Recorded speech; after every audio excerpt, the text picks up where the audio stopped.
go 2019.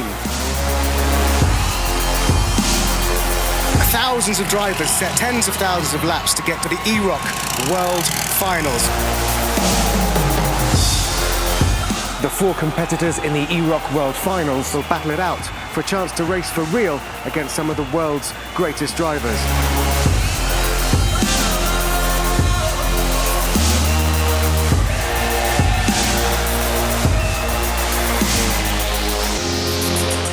I'd be lying if I said being a racing driver wouldn't still be a dream. And this has really highlighted that it's not that far away. They have just 3 days to learn what these champions have spent a lifetime perfecting.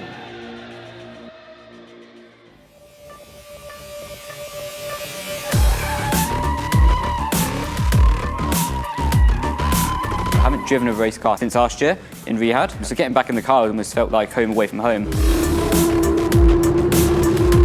I thought, to be honest, it would be a little bit easier.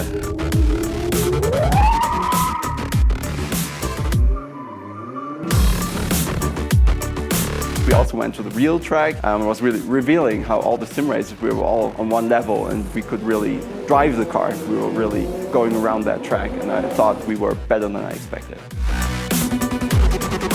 It was a real eye-opener for me to see just how well they were able to adapt from the simulation world to on track. It's not easy at ROC. You've got to really have your car control sorted out.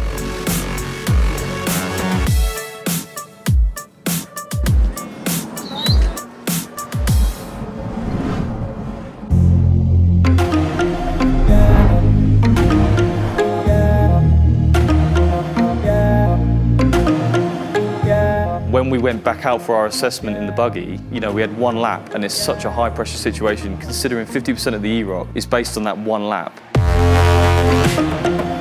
For me, I'm making sure they're totally in control of the car, but I want to see the car out of shape. I want to see what they do when it gets just beyond that limit, because that's what makes a great racing driver.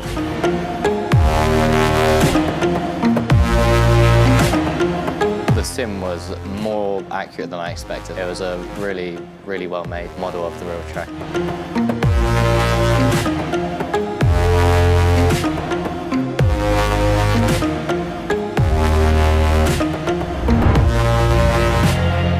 Everyone's super quick, super tight, so it's going to be really, really close. Welcome to Mexico City, the Foro Sol, for the eROC World Final.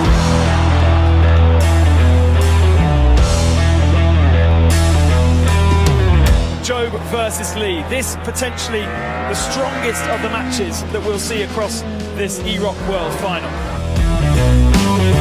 First race I lost, but then the second one I was able to win against Sebastian.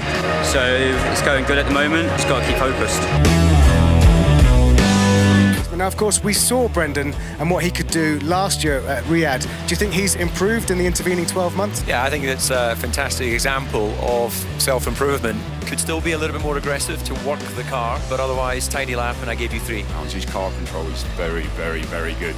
He turns the car extremely well, so I gave him a 4 out of 4. Wow, maximum score. Just touched the get a warning on the last apex into the last corner, but brilliantly. I mean, you really go on the limit and you have a 4 out of 4 for pace in your environment. Brendon Leigh with 19 points. Nils is up to 16 points. There is still 4 points available for Sebastian Job or James Baldwin. Oh, he's spun! Job's spun! Oh, that's advantage to James Baldwin. If he takes victory in this next one, we'll join Brendon Leigh downstairs. Oh, and Job has crashed at the last turn. Brendon Leigh will face James Baldwin on track. Mental! That was good, that was good. Brendon Leigh on the left, James Baldwin on the right, and off we go. And neither of them stalled. A good start from both.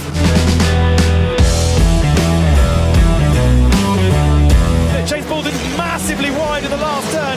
Brendon Leigh has an advantage for sure. There's still half a lap to go. It's going to be close between the two of them. Who's it going to be? Oh, James Baldwin's done it. Baldwin beats Brendon Leigh by 1.1 seconds, but now they've got 2 sim races.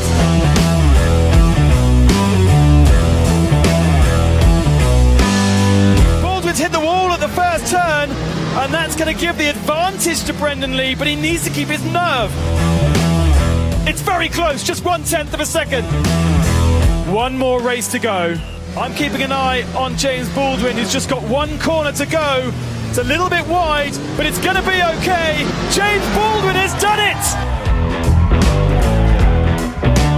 The racing weekend has pretty much only just begun, because pretty soon you're going to have to go out there and race in the Rock Nations Cup against some of the best and most famous drivers in the world. I was about to swear then, but I held it in, yeah.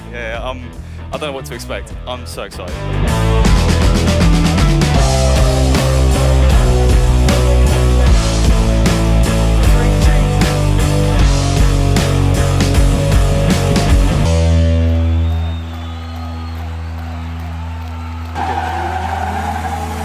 Shy on the throttle there off the line, that's great to see. Absolutely not. Across the line, 28.3, plays 30.6. It is over 2 seconds. Grassi with the advantage over Baldwin. I tell you what, it's going to be close. Very close across the line, and it is the Briton who wins. Watching those laps.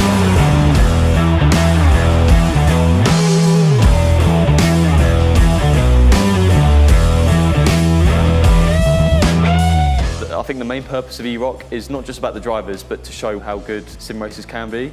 I think Enzo has also shown what we really can do. He beat Grassi by 8/10. Grassi loses. Yes.